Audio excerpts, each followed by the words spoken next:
kabar kalian hari ini? Alhamdulillah, luar biasa. Tetap semangat, tekun belajar. Allahu Akbar. SDN Tisno Negara 1 selalu bersemangat. Alhamdulillah, jumpa lagi dengan Bu Tias. Bu Tias harap kalian tetap selalu semangat belajar di rumah ya. Meskipun di masa pandemi COVID-19 ini, ingat selalu kita harus mematuhi protokol kesehatan. Jangan lupa ya, selalu 1. Rajin cuci tangan dengan menggunakan sabun dan air mengalir sebelum dan sesudah melakukan kegiatan dimanapun kalian berada. Yang kedua, memakai masker jika keluar rumah. Yang ketiga, selalu jaga jarak ya anak-anakku semuanya. Ingat, kalau kalian dimanapun tempat kalian berada, apalagi di tempat-tempat umum kalian berada, tetap selalu jaga jarak aman. Yang kelima, makan makanan bergizi dan cukup istirahat. Kalau kalian istirahatnya tidak cukup, pasti imun kalian cepat turun dan itu tidak baik buat mata kalian dan cepat lelah. Cukup jaga kesehatan dengan baik dan jangan lupa selalu tetap rajin belajar walaupun belajar di rumah masing-masing. Dan untuk ayah bunda, selalu tetap semangat mendampingi putra putrinya belajar di rumah. Bagaimana anak-anak? Apa sudah siap belajar hari ini? Ayo, siapa yang bisa menebak? Untuk pembelajaran hari ini adalah tema berapa? Jelasnya tema 2. Sebelum pembelajaran hari ini, Bu Tias akan menyampaikan sesuatu dan harus semuanya sebelum kita melakukan aktivitas apapun diawali dengan berdoa supaya kalian dimudahkan dalam menerima ilmu. Semoga menjadi anak yang soleh dan soleha dan dilancarkan untuk menuntut ilmu yang lebih tinggi. Ingat anak-anakku semuanya, kalau kita melakukan aktivitas apapun dan sebelum melakukan aktivitas apapun, berdoa yang utama. Ayo anak-anakku, yang akan kita pelajari bersama-sama nanti yaitu untuk pembelajaran tema 2. Dan juga semoga kalian menjadi anak yang pintar, menjadi anak yang hebat, kreatif, dan penuh inovatif. Mari kita berdoa bersama-sama. Berdoa disilakan.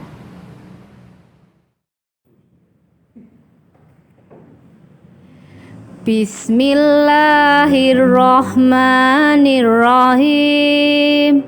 Raditu billahi rabbah wa bil islami dina wa bil muhammadin nabiyya wa rasulullah.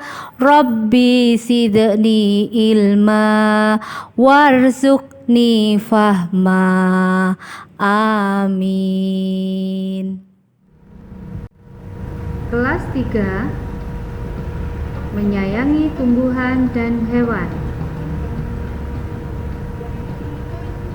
Tema 2, menyayangi tumbuhan dan hewan.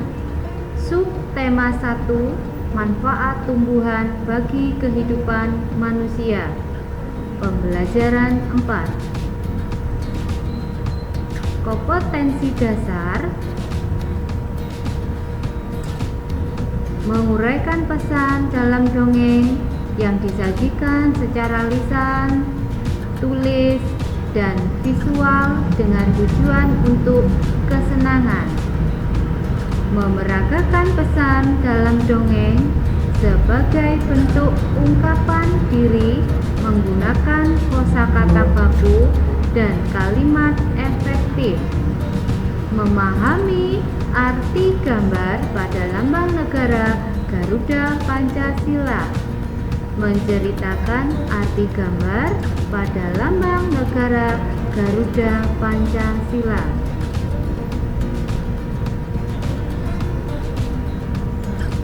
Tujuan pembelajaran hari ini, siswa dapat menjelaskan isi pesan yang terdapat dalam dongeng secara lisan dengan tepat. Siswa dapat memerankan tokoh dongeng dengan ekspresi yang tepat.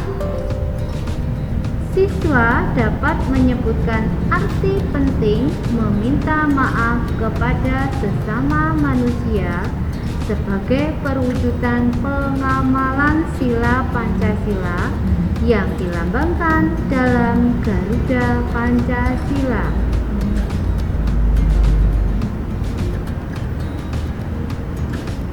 Pengertian dongeng.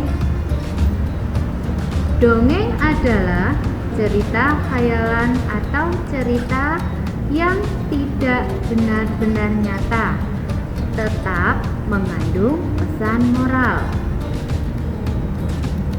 Dongeng juga tidak terkait oleh tempat maupun waktu, karena dongeng diceritakan terutama untuk menghibur.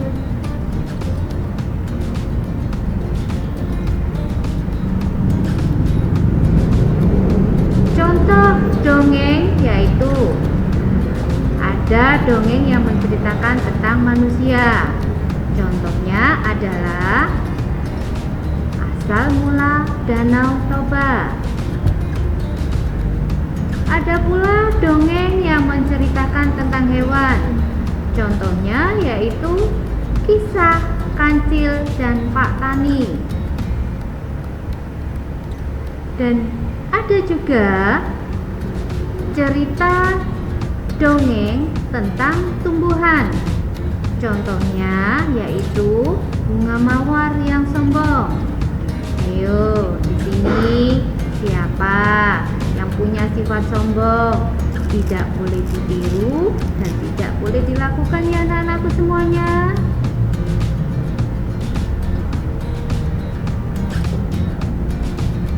Pesan moral disampaikan melalui sifat, perbuatan, percakapan, tokoh atau antar tokoh, dan peristiwa yang dialami tokoh dalam dongeng.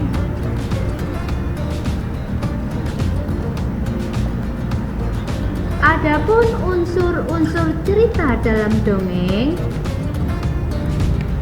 1. Tokoh. 2. Tempat atau latar. 3. Sifat atau watak. 4. Awal cerita atau prolog, dan akhir cerita atau epilog. 5. Pesan moral. Tokoh cerita. Tokoh adalah pelaku yang mengalami peristiwa di dalam sebuah cerita. Tempat atau latar. Tempat merupakan lokasi cerita.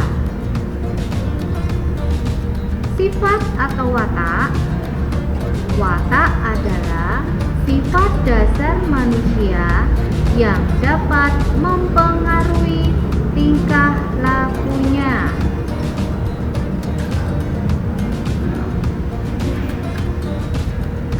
Awal dan akhir cerita yang disebut adalah bagian pengantar untuk menceritakan keadaan secara umum dari sebuah cerita. Akhir cerita atau epilog adalah bagian penutup, biasanya berisi kesimpulan dan pesan yang dapat diambil dari sebuah cerita. Pesan moral berisi sifat tokoh yang harus diteladani jika terpuji dan sikap yang harus dihindari jika tidak terpuji. Di sini ada sebuah gambar anak-anak. Gambar di sini menjelaskan mengenai kegiatan Dayu, Edo, Siti, dan Beni sedang mendiskusikan sebuah dongeng. Dongengnya menceritakan tentang bunga melati. Bunga melati ukurannya kecil dan berwarna putih. Baunya harum dan menyegarkan. Bunga melati digunakan dalam tradisi suku-suku di Indonesia. Berbagai suku menggunakan bunga melati dalam pernikahan dan tarian. Bunga melati yang baik hati. Dahulu kala di taman bunga kerajaan tumbuh berbagai macam tanaman bunga yang bunganya sangat indah. Para putri senang sekali memandang dan menciumi bunga melati. Hal ini menimbulkan kecemburuan dari bunga-bunga yang lain. Putri satu, wah, indah sekali bunga-bunga di taman istana ini. Putri dua, hai, lihat, bunga melati itu warnanya putih, bersih, dan harumnya semerbak memenuhi taman ini. Putri satu, aroma melati memang harum. Aku sangat menyukainya. Bunga sedap malam pun berkata, aku tak habis pikir mengapa para putri suka sekali dengan dirimu. Bunga anggrek pun juga berkata, iya, padahal dirimu berbunga kecil, berdaun besar, dan berbatang keras. Bunga mawar biru tidak luput juga. Dia pun juga berkata, anak-anak, walaupun engkau harum, namun mudah layu jika dijadikan pajangan di vas bunga, karena pasti akan terlihat jelek. Sekali jika sudah layu dipajang di vas bunga sana.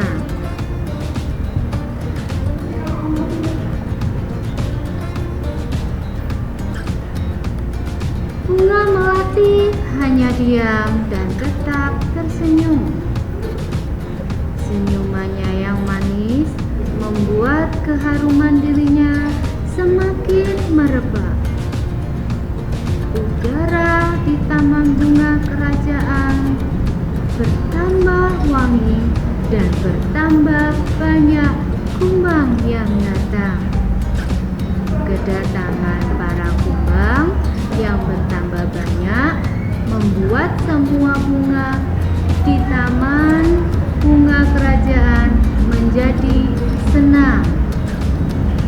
Mereka pun sibuk menyapa para kumbang dan mempersilakan menghisap sari madu yang ada pada setiap bunganya. Para bunga tentu tidak akan bisa berbunga lagi jika tidak ada kumbang yang datang dan menghisap sari madu mereka.